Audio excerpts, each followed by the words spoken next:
Three most important things towards അല്ലെങ്കിൽ നമ്മുടെ സാമ്പത്തിക സ്വാതന്ത്ര്യം ആഗ്രഹിക്കുന്ന ഒരാളെ സംബന്ധിച്ചിടത്തോളം നമ്പർ 1 എന്ന് പറയുന്നത് സ്റ്റാർട്ട് ഏർലിയാണ്. ഇപ്പോൾ നമ്മൾ തുടക്കത്തിൽ തന്നെ സംസാരിച്ചു, ഇതുവരെ തുടങ്ങാത്തിടത്തോളം ഞാൻ ഇതുവരെ തുടങ്ങിയില്ലല്ലോ എന്ന് പറഞ്ഞ് റിഗ്രറ്റ് ചെയ്തിരിക്കുന്നതിന് പകരം സ്റ്റാർട്ട് ടുഡേ എന്നുള്ളതാണ്. അപ്പോൾ start early is A number 1.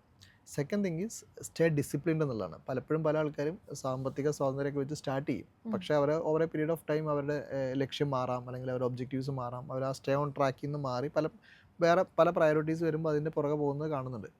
അപ്പം എപ്പോഴും സ്റ്റേ ഡിസിപ്ലിൻഡ് ആണ്. കാരണം ഒരു ഫേമസ് ആയിട്ടുള്ള ബുക്ക് സൈക്കോളജി ഓഫ് മണിയിൽ മോർഗൻ ഹസൽ പറയുന്നുണ്ട്, your financial discipline matters far more than your financial returns. അപ്പോൾ പലപ്പോഴും പല ഇൻവെസ്റ്റേഴ്സും കൂടുതൽ റിട്ടേൺസ് ഉള്ള ഇൻവെസ്റ്റ്മെൻറ്റ്സിനെ ചേസ് ചെയ്ത് പോകുമ്പോൾ അവരുടെ ട്രാക്ക് മാറിപ്പോകാറുണ്ട്. അപ്പോൾ second most important thing is stay disciplined ആയിരിക്കുക എന്നുള്ളത് തന്നെയാണ്. തേർഡ് മോസ്റ്റ് ഇമ്പോർട്ടൻറ്റ് ഈ പറഞ്ഞ പോലെ ഇമ്പൾസീവ് ഡിസിഷൻസ്, അല്ലെങ്കിൽ ഈ ക്രെഡിറ്റ് കാർഡിൻ്റെ യൂസേജ്, അല്ലെങ്കിൽ ഈ പലപ്പോഴും നമുക്ക് പേ ലേറ്റർ അല്ലെങ്കിൽ ബൈ നൗ പേ ലേറ്റർ എന്നുള്ള സ്കീംസിലൊക്കെ വരുമ്പോൾ ഡെറ്റിൻ്റെ ഒരു ഓവർ യൂസേജ് വന്നിട്ട് എഗെയിൻ ഇൻവെസ്റ്റ്മെൻറ്റ് ട്രാക്കിൽ നിന്ന് മാറിപ്പോകാറുണ്ട്. അപ്പോൾ യൂസ് യുവർ ഡെറ്റ് വൈസ്ലി എന്നുള്ളതാണ് മൂന്നാമത്തേത്.